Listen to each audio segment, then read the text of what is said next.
पृथ्वी ग्रह। कमरे के पंखे की हवा से उड़ रही उस सुनहरी लट से वीर की निगाहें हट नहीं रही थीं। उस लट के पीछे से झांक रही वो काली बड़ी आंखें, सुर्ख गुलाबी होंठ और वो सोने सी चमकती त्वचा को निहारता हुआ वीर मानो भरी क्लास में पीरियड शुरू होने से पहले वाला शोर भी सुन नहीं पा रहा था। 18 साल का खूबसूरत नौजवान वीर प्रिया को निहारता हुआ अपनी सीट को यूं पकड़े बैठा था मानो सीट छूट जाएगी और वो स्प्रिंग की तरह हवा में उछल जाएगा। उसके दिल की धड़कनें टीवी पर आने वाले म्यूचुअल फंड के ऐड की तरह पर्राटेदार चल रही थीं, मानो कह रही हों, romantic relationship are subject to social risk, please read the girl carefully before proposing. पर दिल है कि मानता नहीं। वीर से अब रहा नहीं जा रहा था और वो अपने बैग से एक लाल गुलाब का फूल और एक पिंक कलर का कार्ड निकालता है और धीमे से जाकर प्रिया के सामने खड़ा हो जाता है। ये देखकर पूरी क्लास ऐसे शांत हो जाती है जैसे कोई टीचर आ गया हो। वीर हिम्मत जुटाकर प्रिया की तरफ गुलाब का फूल बढ़ा देता है और कह ही डालता है, आई लव यू प्रिया। प्रिया आव देखती है नताब और वीर को एक धक्का देकर दांत भींचते हुए धीमी आवाज में कहती है, शट अप, पीछे देख। वीर को बहुत अजीब लगता है। वो प्यार में आगे बढ़ना चाहता है और माशूका कह रही है कि पीछे देख। वो सोच ही रहा होता है कि तभी एक भारी आवाज से उसका ध्यान पीछे जाता है। ओ हीरो, आशिक आवारा, चल सीट पर बैठ जा, रिजल्ट अनाउंस करना है। अब वीर को एहसास होता है कि क्लास सच में टीचर को देखकर शांत हुई थी। भाई पोपट होने की भी कोई हद होती है।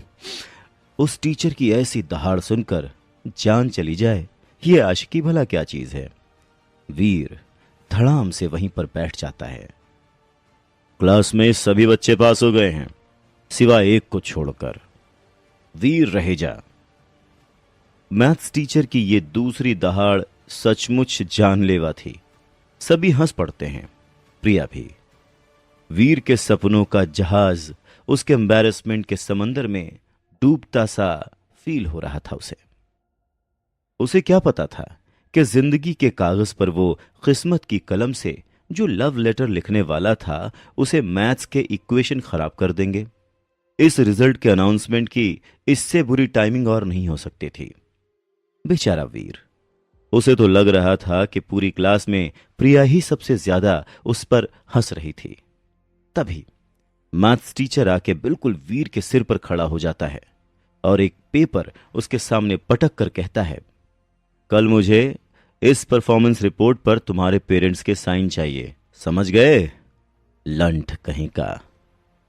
फिर एक ठहाका लगता है और उसमें फिर से सबसे तेज आवाज प्रिया की ही सुनाई देती है, लंठ कहीं का। प्रिया की हंसी जो वीर के मन के गार्डन में फूल खिला देती थी, वही हंसी आज उसके दिल के झोपड़े में आग लगा रही थी। वीर अब बर्दाश्त नहीं कर पा रहा था और वो उठ के क्लास से बाहर चला जाता है। बेचारा वीर, इतनी समस्याएं तो टीवी सीरियल वाली डेली सोप की हीरोइन को भी कभी नहीं होती जितनी उसको आज हो गई थी। मैथ्स और प्यार में ज्यादा फर्क नहीं है, दोनों ही कॉम्प्लिकेटेड होते हैं। इसीलिए अपना वीर दोनों में ही फेल हो गया। अब पेरेंट्स से रिपोर्ट कार्ड साइन भी करवाना है। घर में मम्मी और बहन है, पापा तो अब रहे नहीं। बिजनेस राइवलरी में किसी ने उनका मर्डर कर दिया था। तब से ही शायद वीर का पढ़ाई में मन लगना बंद हो गया था। अरे आज तो बड़ी जल्दी आ गया। वीर ने एक टांग घर के अंदर डाली ही थी कि मां ने गोली की तरह सवाल दाग दिया, जैसे वीर दहलीज नहीं देश का बॉर्डर क्रॉस कर रहा हो। वीर भी तैयार था। उसने काउंटर फायर किया, अरे मम्मी जानती हो आज क्या हुआ है? मम्मी हड़बड़ा गई कि आखिर ऐसा क्या हो गया। इससे पहले वो कुछ पूछती वीर बोल पड़ा, अरे बवाल हो गया है मम्मी, बवाल। कॉलेज में वो जो हमारे मैथ्स टीचर है ना, उन्हें कुछ गुंडे पीटने आ गए। मम्मी की चिंता की लकीरें और गहरी हो गईं। वीर फिर बोला, सब कह रहे थे किसी औरत से चक्कर है उनका। अरे पर वो तो शादीशुदा है ना, अच्छे आदमी है भाई। मां ने चिंता जताई। अरे वही तो मां, तुम तो सब जानती हो उनके बारे में, वेरी गुड, अब इस पेपर पर साइन कर दो। वीर ने चाल चली। क्या है इस पेपर में? माँ ने पूछा। मैथ्स टीचर का कैरेक्टर सर्टिफिकेट है माँ। ये सभी बच्चों को और उनके पेरेंट्स को साइन करवा के देना है सर को, वरना डीन सर हमारे जो है ना, वो मैथ्स टीचर को जॉब से निकाल देंगे।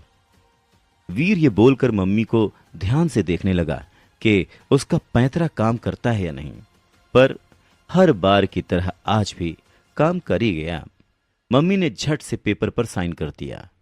पेपर पर साइन मिलते ही वीर ऐसे गायब हुआ जैसे माइथो सीरीज में काम होने के बाद नारद मुनि गायब होते हैं। चलो, एक प्रॉब्लम तो निपटी। वीर राहत की सांस लेता हुआ अपने कमरे के बिस्तर पर निढाल होकर गिरता है। वीर का कमरा देखकर ऐसा लग रहा था जैसे वर्ल्ड वॉर 2 इसी कमरे में लड़ी गई थी। मम्मी और बहन को इस कमरे में आने की सख्त मनाही थी, इसीलिए कोई कमरा साफ भी नहीं कर पाता था। वीर ने अपने कान में ईयरफोन्स डाले और हैवी इलेक्ट्रॉनिक म्यूजिक लगा लिया।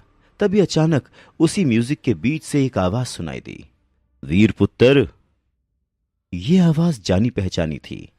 वीर दहशत में आ गया, पर इससे पहले वो कुछ कह पाता या कर पाता, उसके मोबाइल की स्क्रीन से डॉक्टर खुराना का हॉलोग्राम पॉपकॉर्न की तरह उछलकर बाहर आता है।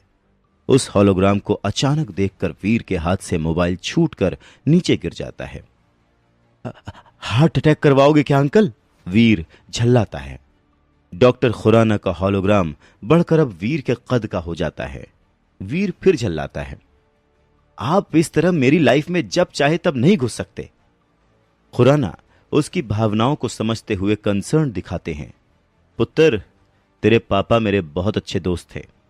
उनकी वजह से आज मैं जिंदा हूं, इसीलिए दुख होता है उनके बेटे को मैथ्स में फेल होता देखकर। आपको कैसे पता? वीर हड़बड़ा जाता है। पुत्र, तुझे तो पता है मैं साइंटिस्ट हूं। कोई भी कंप्यूटर सिस्टम मेरी पहुंच से दूर नहीं है। तुम्हारी लाइफ में हो रही सभी चीजें पता है मुझे, और यही मेरी ड्यूटी है। शायद ऐसे ही मैं तुम्हारे पापा के एहसानों का बदला चुका सकूं। बेटा, मैं जेन्युइनली चाहता हूं कि मैं तुम्हारी कोई मदद कर सकूं।